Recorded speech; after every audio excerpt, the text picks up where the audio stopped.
he does have a high ceiling. He's only 24 years old. Again, another player to kind of watch closely. If he is really good early on, you could potentially see him being picked up. He gets one high in the air. Left field. This one's got a chance. And let's go on a cowhide. Joyride. Sound the horn. The RailCats clear the yard. Hello, RailCats fans, and welcome back to the RailCats Talk podcast. He's Chuck Polarek. I'm Carlos Svetich. And Chuck, I think before we just got on, I was complaining that the RailCats need to stop signing people when I'm closing and then I have to open the next day because I have late nights and early mornings. And why do I do this? I For the, don't know. Why the do I love do of, this to myself? for I the do love it. of, I do it because I love this team. that's right. There you go.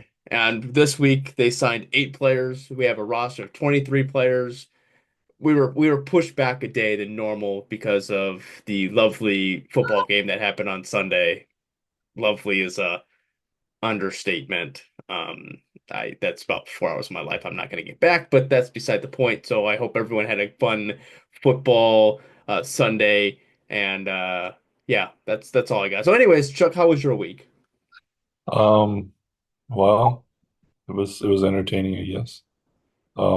Had a bunch of cousins over, and they felt that the ping pong table was a great thing to try to lay on, and broke right through it. So, been putting that back together. Um, yeah, I'm not a big fan of people. Did get to go bowling on Thursday, which let me tell you, RailCats bowling. I think there's only 9, 10 teams, Hmm. uh, and getting to see some of the guys was great. So it was exciting. Uh, yeah, just listening for hey, give me some news, what's going on, and all that stuff. So excited, um, excited to see what happens there. So what'd you bowl? I my dad.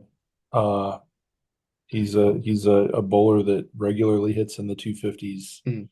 bowled many 300 games, and he tells me the first game you need to just not bowl very well so that your average is real low and then you can work your way up. And I'm like, okay. Now my bowling is normally like maybe like a 125 and I feel good, you Hmm. know. I bowled a 152, a 142, and a 140. Oh, nice. I had no business bowling that much. I was bowling strikes that I was like, wow, okay. And then getting like I grabbed a 9 pound ball to just spin around on the thing when I was trying to just knock down the pins, and it winds up knocking down the pins. And I'm like, how is this even possible? Well, So that just means maybe, you're gonna have a good bowling season that hopefully trickles into the Railcat season. So maybe it's a good sign. my It my could be. arm's feeling like pretty good. So I'm just thinking, hey, maybe Chris Irwin's arm's feeling great, you Could know? be. So something like that. My arm's feeling pretty good. This is gonna bother me. I've now noticed that my glasses are really cockeyed and crooked. Oh, that's a little bit better now, but I'm gonna leave that in there. But anyways, so that's good. I That's good. After last week's episode, I'm tired of editing. didn't even look Uh, at.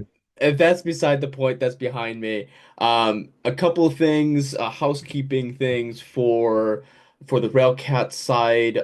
Job opportunities that are open. There is a food and beverage manager spot that's open, a main kitchen manager open, a stadium operations intern, the food and beverage hospitality internship, and suites and premium experience internship. So it looks like the food department is going to get an overhaul. I think what was his name was Jeff. Jeff. Yeah. Yeah, so it looks like he's no longer with the team. Not sure what I'm with that, but those are opportunities. So whoever's listening, if you know someone that wants to get into that kind of stuff, well, go to I enjoyed teamworkonline.com. Jeff. I enjoyed Jeff. Jeff was Yeah, good. we had a good conversation towards the end of the year. It kind of sucked that we didn't get him on the podcast, but I mean, I know he was at Hot Dogs with Santa, so I'm not sure. He might just be in a different role now. It could That's be, good possibility. the final person. Hey, Jeff still with the group? I can look that up real quick. I know you don't really I know you pay attention to the signings, but not fully in depth. Is there a couple that jump out at you? Oh, yes. There's a couple that just really frustrated the heck out of me. One of them, Reggie Pruitt Jr., going to Chicago. Come on now, man. He should be a real cat like there's no other. We could have that guy playing in the outfield. I mean, he is built to uh to the steel yard specifications. I mean, long line drives, up the hole, easy triples, run tons of stolen bases. I think he was fifth in the league last year in stolen bases. And you're gonna let this guy go to Chicago? Come on. Come on, Lamar. Uh, Adolfo gets picked up and he's not with Kansas City. He was with Kansas City last time. He gets picked up and it's like these guys, I feel like I'll be honest with you. We're gonna go through these eight signings. I still haven't seen anybody that I'm like, oh man, this is gonna be awesome. I haven't seen one yet. Well, I guess we'll start off with Romer Cuadrado. I'm going to screw that name up a Why do you million want and to one start times. with that one? We should Be start off with the no, fact that we got no, Julio Pinto no, back. no, no. I'm going in order. We are going to go in Oh, order, all right, and then we will have more because the thing is the players that we signed earlier in the week aren't players we really know. So the right, players later in the week we'll get through all the players that we all don't right. necessarily know yet, and then we This can is where have you're going things. to tell me we got guys that have hit 97 batters out of 35 Well, pitches. no, no, not really. You would be surprised. I'm ready. But anyways, without further Romeo, I'm not gonna say his name again. I'm gonna keep screwing it up.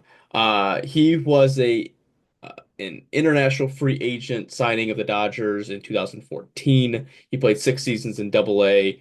After Double A, he played 2 years in the Japan Eastern League. In his off season, he would play in the Venezuelan Winter League. He played last season with the Mexican League. He played in 35 games. He scored 13 runs, 25 hits. He only played 35 games. Four doubles, six home runs, 18 RBIs, walked 14 times, struck out 39. He slashed a 236, a 327, a 443, and an OPS of 768. Uh, the thing that, the hard thing about a lot of these players is that you don't get a lot of video on them. And the little video that I was able to watch of Romer was when he was playing with the Ogden Raptors, who is a part of the Pioneer League, but at the time was affiliate ball with the Dodgers. And he looked very impatient, but I think at that time he was what, uh 16, 17 playing in that kind of ball. But seeing a couple of videos of him from the Winter League, he has that power. If you screw up, I'm gonna hit this thing a mile away from the stadium. He has that kind of power. I think he is a batter that's going to take his pitches, and I hopefully he turned himself into a better hitter because he took pitches when he was younger, but he would get himself in an 0-2 count where he would end up swinging at the junk, and there's nothing he could do. It looks like he kind of uh got out of that a little bit and gained a little bit more power. Now, there's nothing here that really has jumped out at me where I'm like, yeah, I can definitely see this being a player that is going to take the RailCats to another level. We're starting to see now more of these international signings that we were just talking about later or earlier in Right. the season. Like, oh, I don't think we're going to get that happening, and now it looks like we are. So maybe it's just copy and paste this year, and we kind of see where it goes. I mean, I, like I said, this isn't. I hope he does well. I think having top end experience in affiliate ranks. He played all the way from rookie ball into Double A. He played 205 games in Double A, so he has that experience up in there. probably just got pushed out, not performing at the level, that they were hoping for. Uh, but he seems like a player that could help um in the batting department, something that right now on the roster that I don't think we necessarily have just with the pieces that we've already filled. Um, Wishful thinking. Wishful thinking. That was on February 3rd. On February 4th, the RailCats re-signed Marcos Gonzalez and re-signed Carlos Machado, but he didn't play last year. He was injured, so he was on the roster but never played and never was in a RailCats uniform. So can you classify as re-signing? Probably not, but technically it is. Um, Last year, going into this year, Marcos is 25. Uh, he played in the Cleveland Guardians system before coming over to the RailCats in the 2023 season. He led the RailCats in batting average at a 261. Technically was Valera, but with Valera being released at the end of the season, active player that would have been Marcos Gonzalez. Um, he played in 71 games last year. He scored 39 runs. He had 67 hits, 15 doubles, one triple, 10 home runs, 38 RBIs, three stolen bases. He walked 27 times. He struck out 53. He slashed at 261, 388, 444, and an OPS of 782. He just wrapped up the Columbia Winter League where he had a batting average of 306, on base percentage of 422 and a slugging of 425 with an OPS of 847 in 37 games. 24 RBIs, scored 31 runs, drew 24 walks. He only struck out 25 times. That's the key there. I seeing what he did last year and what he's done in the Columbia Winter League. I like those numbers, especially with the Columbia Winter League. Yeah, I think that last year some injuries, a lot of flipping and flopping, um, maybe took him out of his element a little bit, but he was one of those guys that you want to see up to bat when Mhm. there's something going on. So I I would say out of the returning players so far, what I'm seeing in his off season and what we got towards the end of the year, it's more promising that if I'm going to stamp a player right now to see get a chance at affiliate ball, it's more likely to be Marcos Gonzalez. I just the way his trend's going, he's 25. If he keeps this going, it's going to be very hard to keep him in the RailCats lineup if someone does, take a ticket on him. They also re-signed Carlos Machado, who played in the Houston Astros organization. He did spend time with Lamar in the Houston Astros organization, but in the minors, he played in 259 games, slashed a 293, 333, 363, OPS of 703. He scored 120 runs. He had 268 hits, recorded 102 RBIs.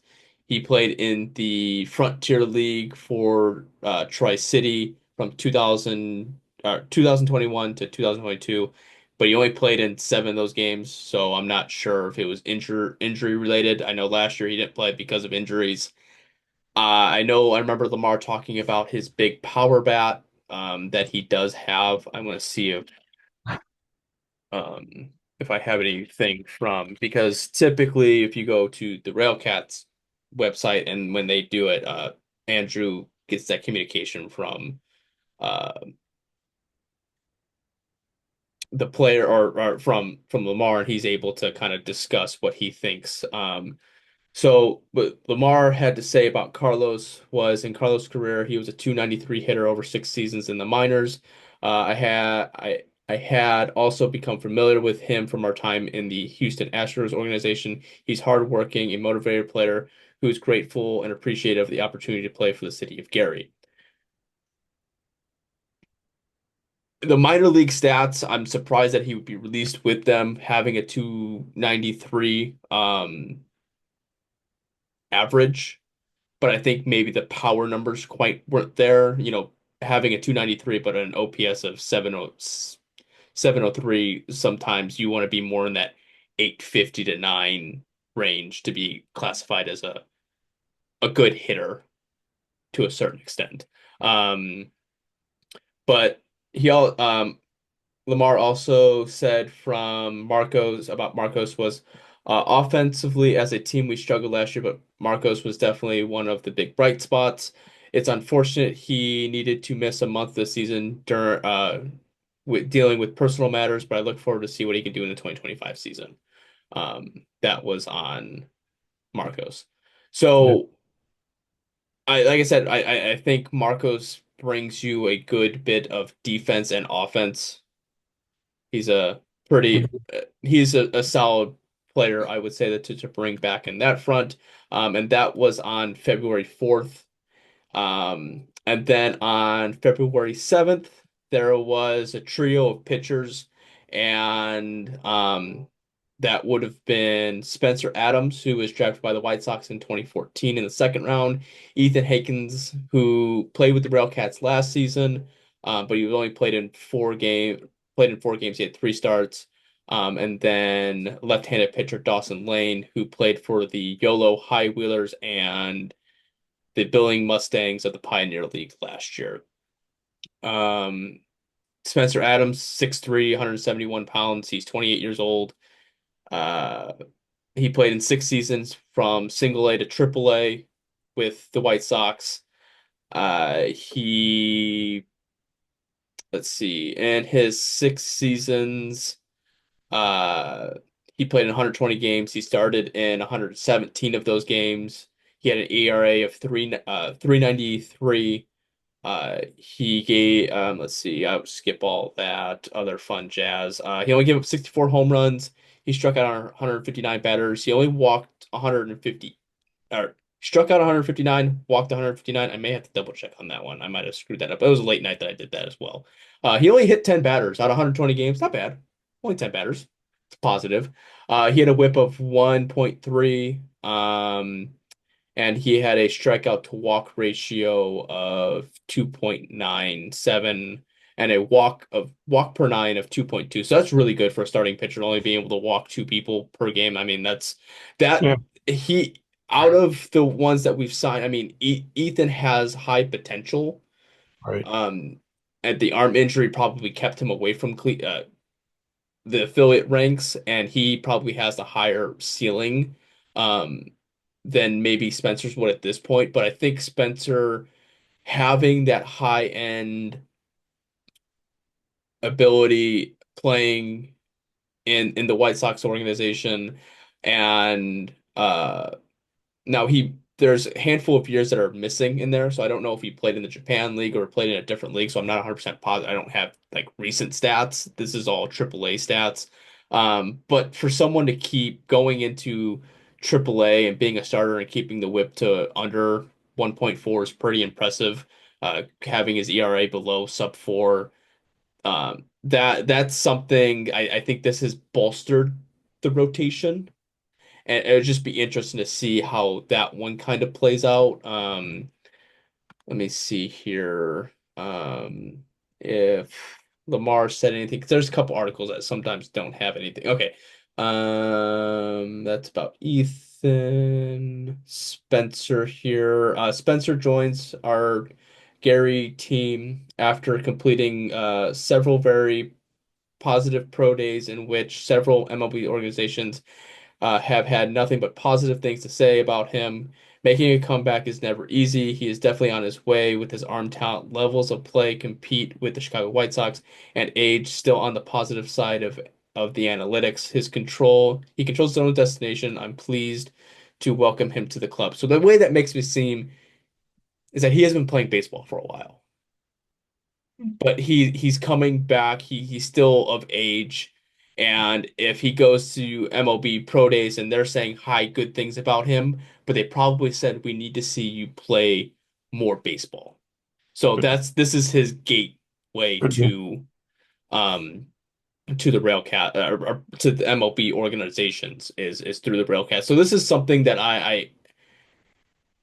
going into last year going, I don't know about a handful of these guys going, okay, that guy I can definitely see it. Yeah. Being a higher end talent on that front. I saw you brought down a baseball bat. You have Uh, something you want to? no, I was just ready for some hitters. We got all these pitchers, and Well, that comes and goes, right? Uh, then we have Ethan Hankins who signed late last year with the RailCats. He's only 24 years of age. He's 6'6", 230 pounds, so he is a big boy. I remember seeing him on the mound and going, he's a tall one. Um, he was drafted in the first round to the Cleveland Guardians. Well, at the time, Cleveland Indians, but I'll be respectful and call them the Guardians. Uh, Last year or in 2024 he reached a double A, but he only played in one game, and I'm pretty sure that's when he injured his arm. After that, they released him. Then he came to the White Sox, but or not the White Sox, Railcats. When he played in affiliate ball, he had an ERA of 3.47. He had a WHIP of 1.29, hits per nine of 7, walks per nine of 4.7, strikeouts per nine was 10. His strikeout to walk ratio is 2.26. He only played with 4 games, pitched 3, started 3. His ERA was up in the nines. He gave up a lot of hits, a lot of runs. I think that was just a little bit of coming really off an arm injury, not really having time to wrap up, and kind of got thrown out into the fire a little bit. And realistically, it was towards the end of the season.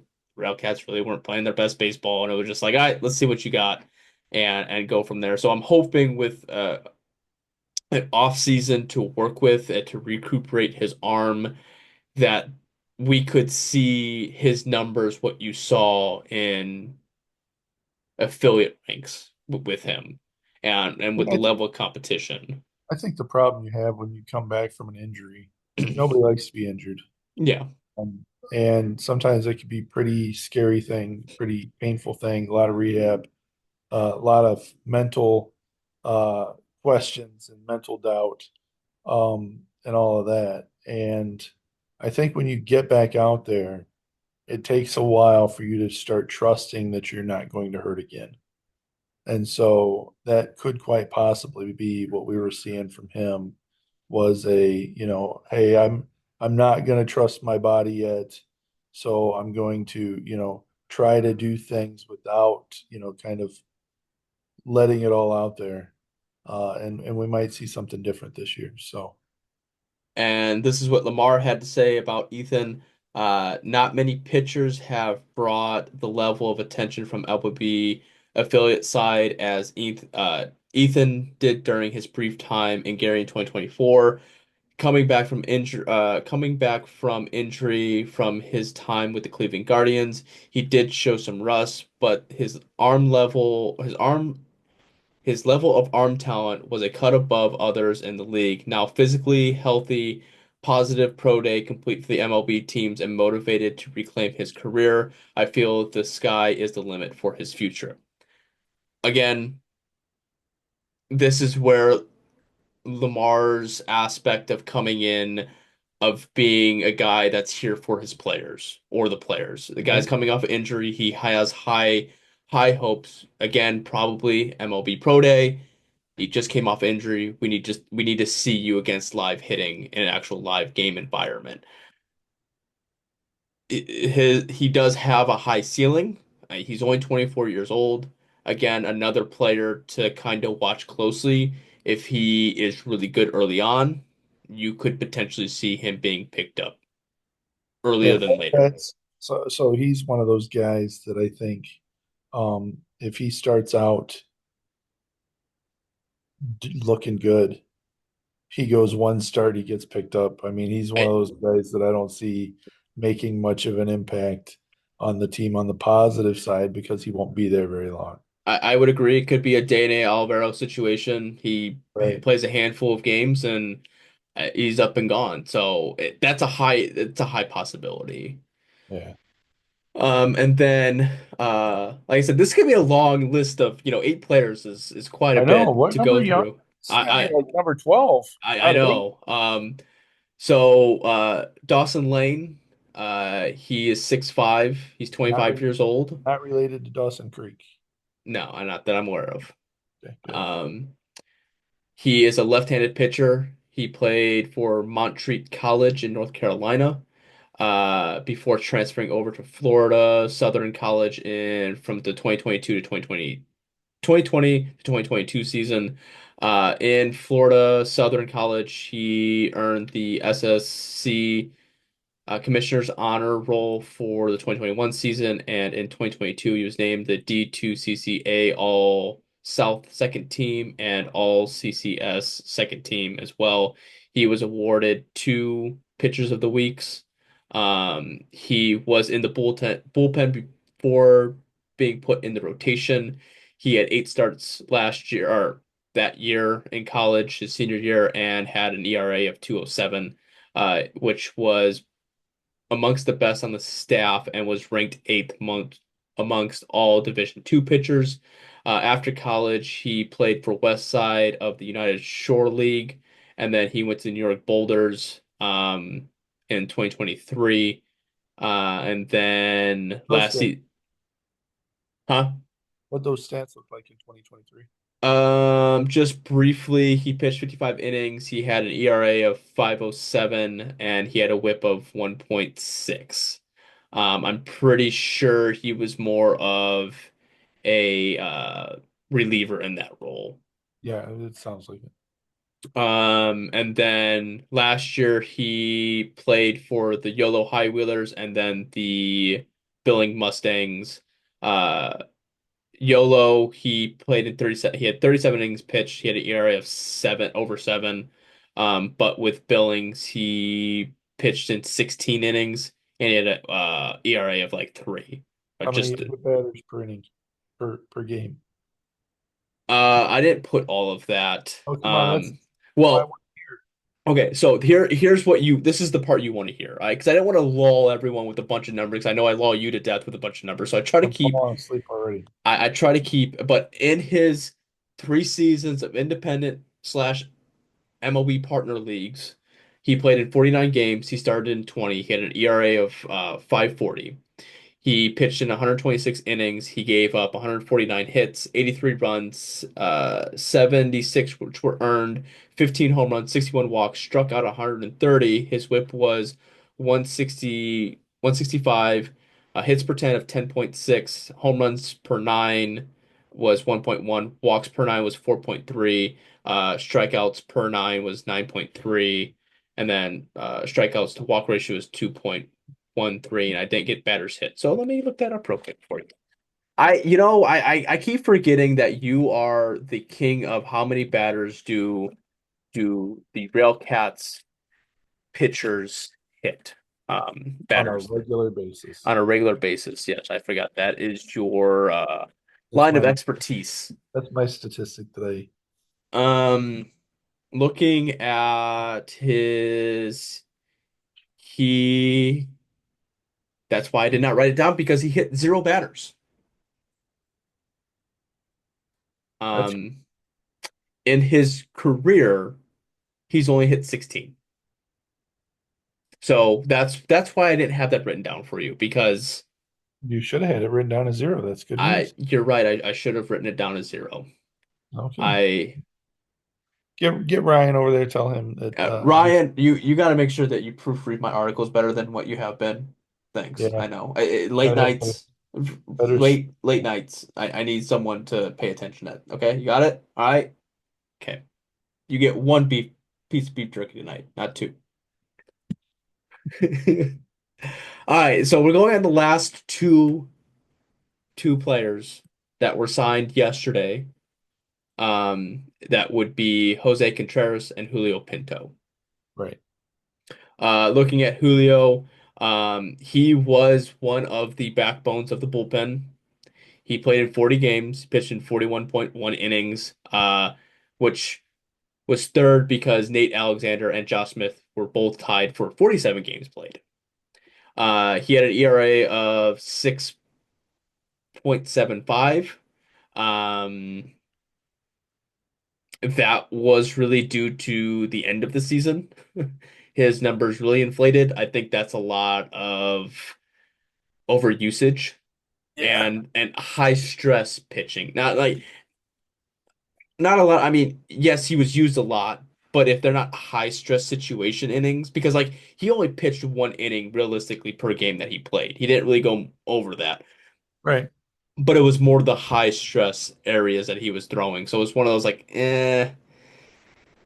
You look at his numbers and it's like, He got mad okay, at it's Trump a couple of times too. yeah, he was definitely a relief guy. And you could tell on that.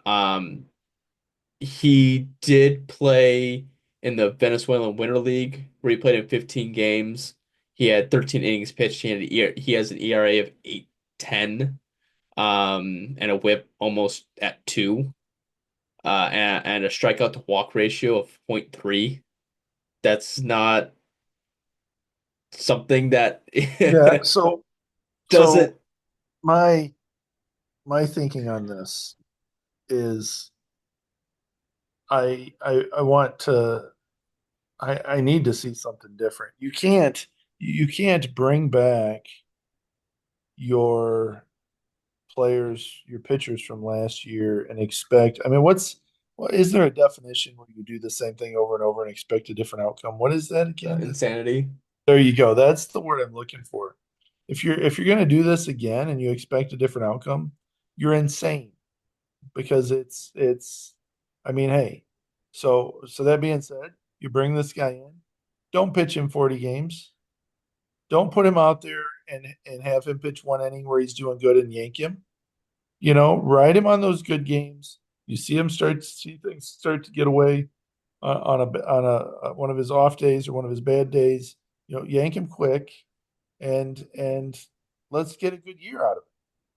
But And, we're and getting I think that's why you're starting to see a bunch of pitchers being signed versus hitters.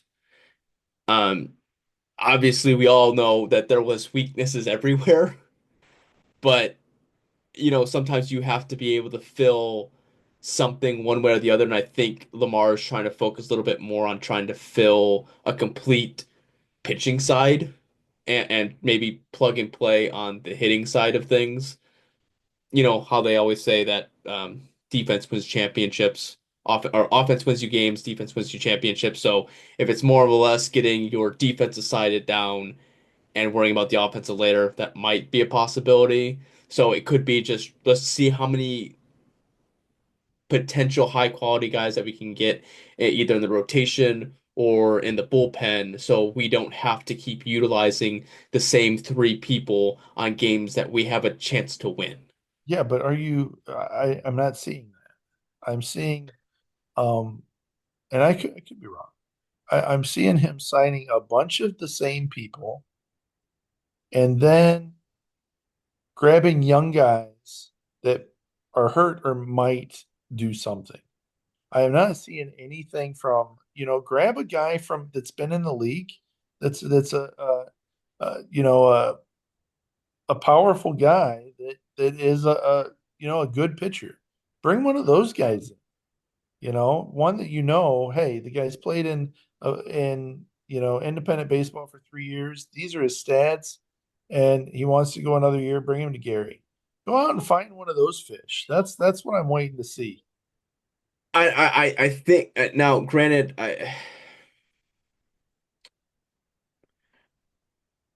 I know he hasn't been in the league or maybe around baseball a lot, but I think that Spencer Adams would be that guy. He's that guy that jumps at me when I Uh, look at the roster yes, on the pitching side. he's the guy that jumps at you because your fishing hole is very small, and he looks like he could potentially I be a bigger fish than what you're I used to. I agree. I mean, I think Julio is also another guy that's been in the league, um, that has dependability that you can utilize in a veteran presence. He just can't be overused in the higher pressure situations. Yeah, you got to find a way to put him out there and not have him. You got to keep him calm. You got to get him out there and do the things to help him succeed. But you also got to look at these puzzle pieces. I don't know that they're not showing you the same picture that we saw last year. Yeah. Before I know I kind of jumped over Dawson on what Lamar said. But real quick on Dawson, he said Dawson is a big-bodied lefty who has experience as both a starter and reliever. He posted a positive strikeout to walk ratio in 2024. From the conversation is looking to define his role with a team. His best success has been as reliever role, so we'll consider him once he gets into camp. I think he is more of a less a fringe guy. Okay, start off reading that again, but I only want like the first 5 words. Dawson is a big body lefty. That's it. Except for I want him to be a batter. Give Okay. me give me a batter where you start off with those 5 words. Well, we Am I right? you didn't get that, all right? Right, but am I right? You That's what I want to see. I you're want to see not an wrong. article about I us don't getting think you're wrong. better with those 5 words. I think that guy that you're thinking um of is Baron Ratcliffe. He's going to be that big lefty, not a left-handed batter that has that power. We But need more than we one. need more. I would agree. We need more. We don't have enough. Um, this is what Lamar said about Julio. Julio was amongst the best relievers in the league last season until an unfortunate sudden family matter dampened and shortened his season. After missing time, he attempted to return, but was not the same mentally and ultimately returned home early, ending his season. I'm happy to say he's now in a better situation, excited to return to Gary. He's a veteran, experienced arm when at his best, calm games situationally for our bullpen. I would agree with that. Yeah, a lot of this is mental, Yeah. and if you just don't have your stuff, you're just not going to have your stuff. And it seems like a lot of this happened this year with a lot of these players, especially when it comes to the international signings. There's always something that kind of goes on. Yeah. And it always sucks when that does happen because Yeah. he was on a roll and he comes back and he just dipped back down because you're not the same after that. Um, the final signing, the eighth signing that we have, which happened on the same day as Pinto, was Jose Jose, Contreras. Jose. He's starting his third season with the RailCats. He's 29 years old.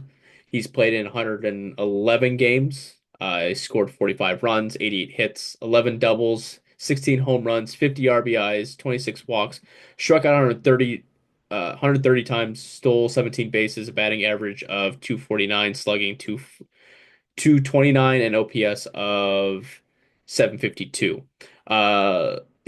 Last year was his bulk of the year stats, or out of his 2 seasons he played in 75 games. That's when he had the 12 home runs, the 39 RBIs. Realistically speaking, he is one of those batters that when he's going for a while. But then when he kind of cools down, it it's hard for him to kind of get back on that train. I think the biggest thing that hinders him is how much he strikes out versus how much he gets on base.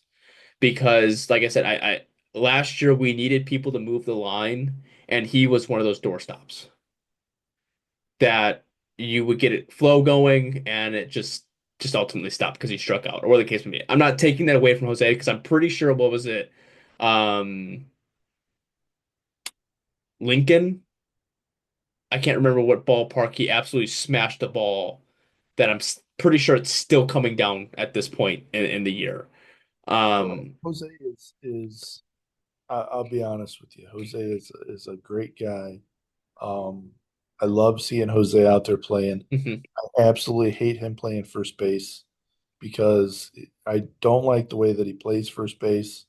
I like seeing him out there and that, but I just wish somebody would show him how to touch the bag, how to, stretch, because there were 3 games where he almost got knocked the heck out from a runner running down the line, where he catches the ball and falls backwards when he catches it, and gets smacked right by the runner, and so I wish somebody would show him how to do that. But you know, he got hot. I mean, he was a firecracker there for a while, and it seemed like nothing could stop him, and that says a lot when you're losing, Hmm. 7 games. So I'm excited about that one. Do I see him as where do I put him? He'd have to be at first base or third base. Um, so I mean, ultimately, if he can be more consistent, which happens to be one of Lamar's quotes, I could see him being a DH. But he has to be more consistent in the batter's box. I I for him to be a DH, you're really going to have to see a lot of guys not performing. Um, I to me, he can't be a DH. He maybe rotate one every 3 or 4 games, but he's got to be at first or third. He can't be I in the outfield. I've seen him in the outfield, so he's got to be a first or third. well, And that's one of the outfielders. I guess that's where I'm kind of going with. I mean, depending on who what goes where, but realistically, if you're finding more defensive batters that can play the field better, there's really only one spot for him to go. Yeah, Right now, first base is the only one that's open, I think, outside of Nick Olsh, who can play first. That's that's the only spot that's realistic. I know Marcos played second last year, but I think he played some third, if I'm not mistaken. Marco's probably going to have to be our shortstop, and you're going to have Howie at second base. Yeah. Um, so the Unless you third put base Howie could at be shortstop. third base.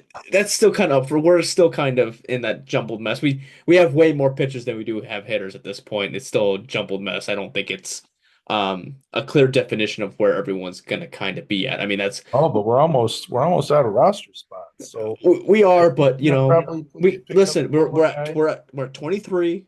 We can have we can add 7 more players. All right, before opening day, we can add 7 more players. So I would expect those 7 players to be filled. You can do 30 now? It's before opening day. Yeah. You have to cut it down, but you can have up to 30, and then you can Yeah. cut it down. That's what I Um, think that's gonna happen. I think we're gonna probably go 27 players, and we're probably gonna cut a couple of them, and they're probably gonna be pitchers that get cut. I don't see us having a plethora of fielders uh, no. that are unknowns. We get a lot of pitchers that are unknowns because you're hoping to see something, but it doesn't look like we're gonna have very many unknown infielders. This is what Lamar said about Jose. Jose is a high energy, good teammate, hardworking player you root for and hope things go well for. With experience in the league and understanding of what's expected of him to move forward, Jose will compete for a role with this team during mini camp. Consistency will be his key. With that, I would classify him as a fringe player. Yeah. It's not a guarantee. He's not a lock. If he comes in and he's consistent, I could see him stealing a role, but he was just got done playing in the Columbia Winter League and he was batting a 194. He only played in 19 games. He walked 13 times, but he also struck out 26. So like I mean he had 3 home runs in those 19 games, but again, it's how consistent are you going to be in those? If you're going to give me a home run every 10 games, that's not going to help me versus giving me a home run every 8 at bats or so Right. on. That's just every 2, 3 games. I mean, again, beginning of the year, I kind of had the hopes of, I was maybe thinking in my head that Lamar was just grabbing a bunch of guys that kind of deserved a second chance that came at the end of the year that deserves to go into camp to get that opportunity. And then maybe he was towards this time going to see where people were filtering out because you know, a lot of these players got signed because of the Winter League's ending. So probably you're seeing a lot more players signed throughout American Association in general, just because those players were just getting done with winter ball. So you can't in the terms of certain people, certain players were certain teams' guys, so you couldn't necessarily touch them, quote unquote. So maybe it was just trying to figure out how that was all going to filter out, and then you were going to try to pick those guys. But it seems like those guys have run dry, and now it's kind of into okay, who do I know that has opportunity that played with me before that I can kind of get back into the lineup. Yeah. I I just I wish that we would sign somebody that's a wow name in the association. I I would wish we would agree. sign Pruitt Jr. I wish we would sign an Aaron Tackett. I wish that we would. I mean, come on now. You know, we should look at who Kansas City had on their team last year and try to find one of their good players because they never re-signed the same people, and those people love to play baseball and are always look at it, Brian O'Grady, you Yeah. know, or Adolfo. I I mean, these were guys that were good players that don't play in Kansas City. Yeah, and I don't know how much of that, a lot of things I sit here and I think about it. I say, okay, why are we not being able to grab a guy from the Frontier League, Pioneer League, kind of guys that have been batting in the 300s? Right. And is it not a true step up forward to play with Garrett because we haven't had a lot of players signed out of Gary?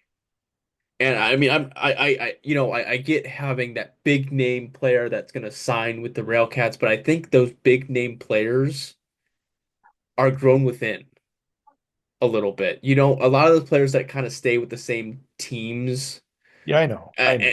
it's hard to go out. And I think you'd have to almost pull like what Lake Country did with Chicago and pull a Josh Altman and make a trade like that happen. I know Josh Altman wanted to go back to Chicago because he was it would be closer to home. That's why he left Lincoln in the first place. So it's not like he was just like, oh, I can't stand Lincoln anymore, so I'm just going to move on and go somewhere else. Like he just wanted to be closer to family. That's the time where you kind of wish the Railcats were in that running, but I don't think Josh was really thinking about going to Gary because who was he going to play with? Yeah.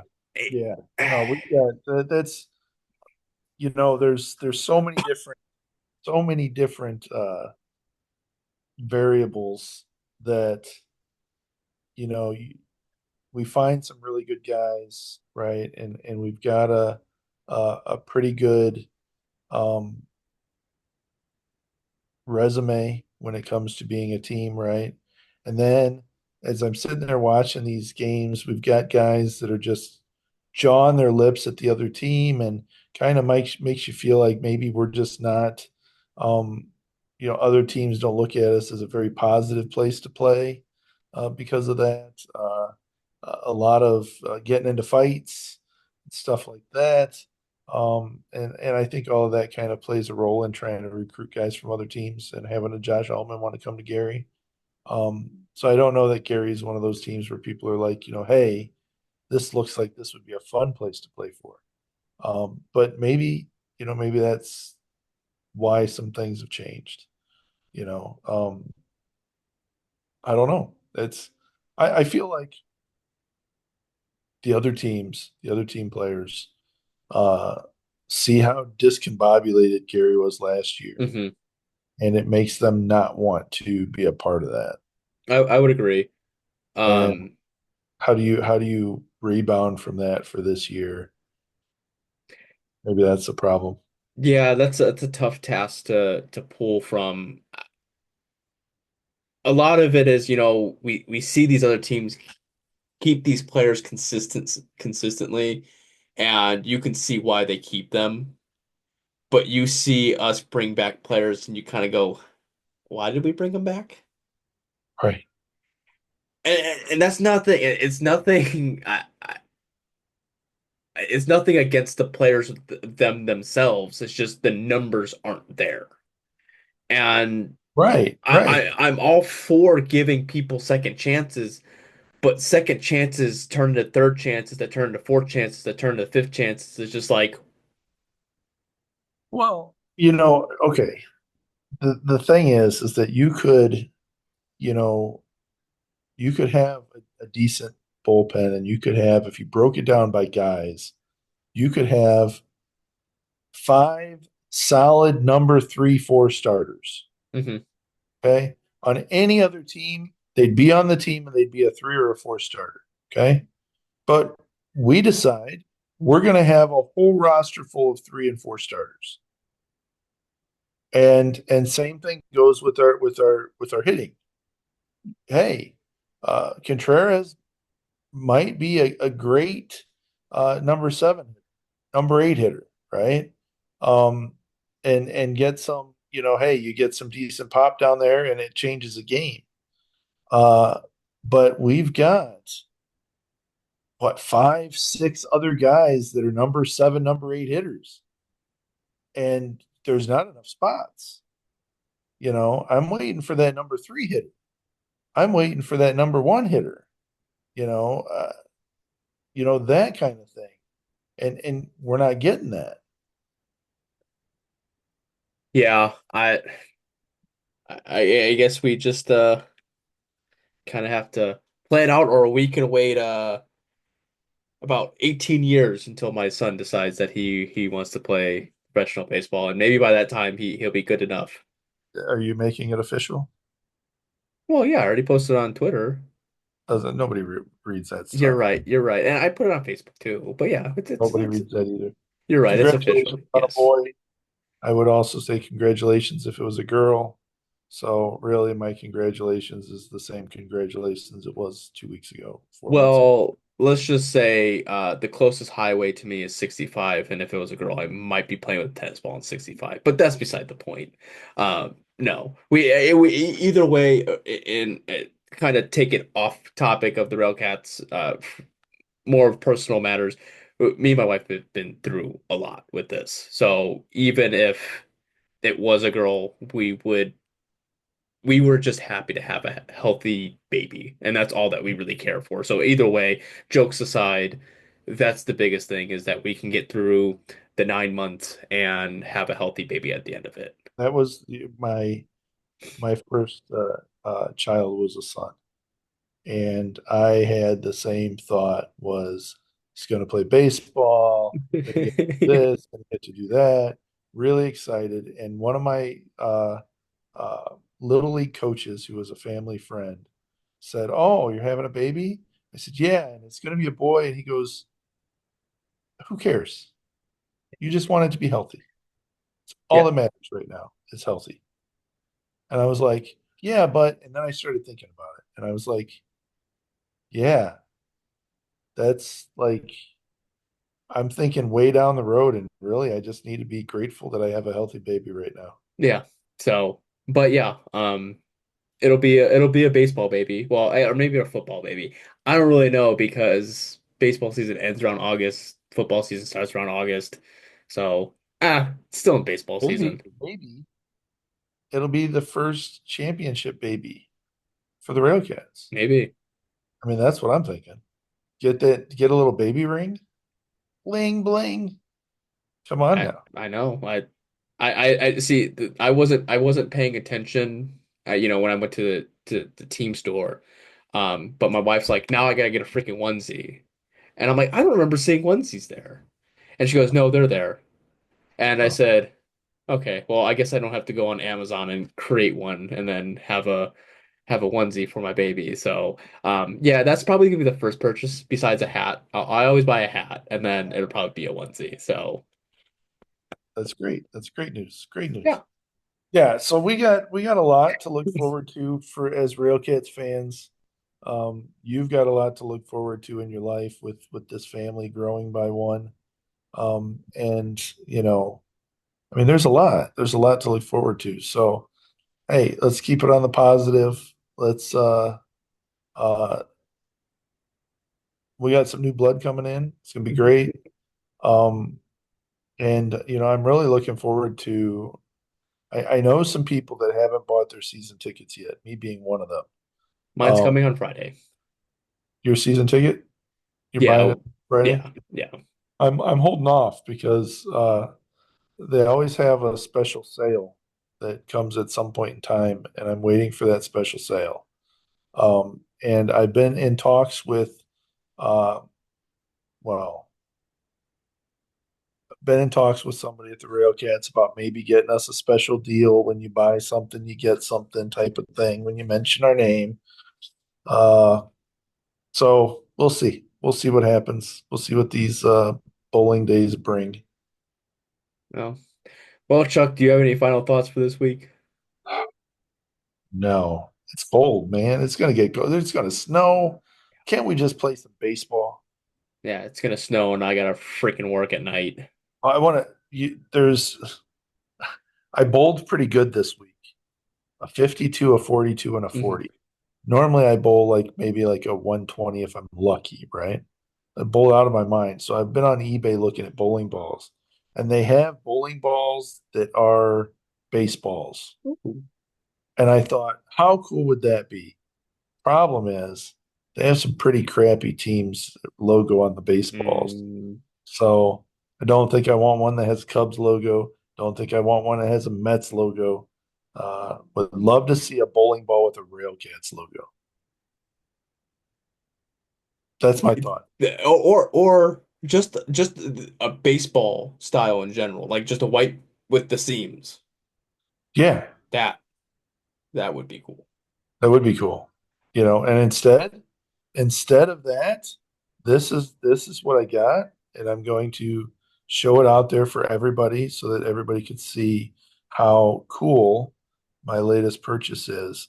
Um, I also want to say that Roger got a hold of Hmm. me, and he's going to send me some Railcat stuff.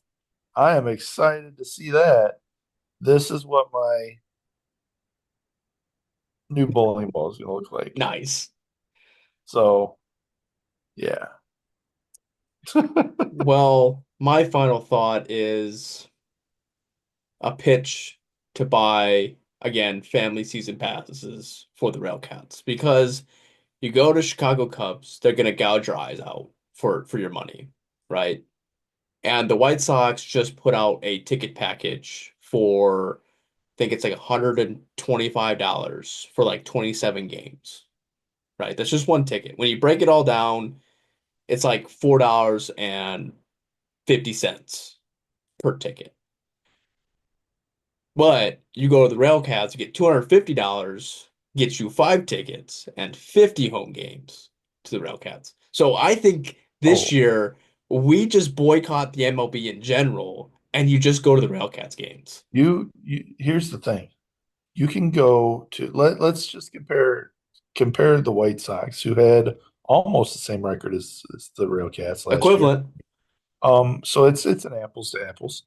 I can guarantee you that ticket that you're getting for $4 and something is not nearly as good of seats as you're going to get with the family pass with the Railcats.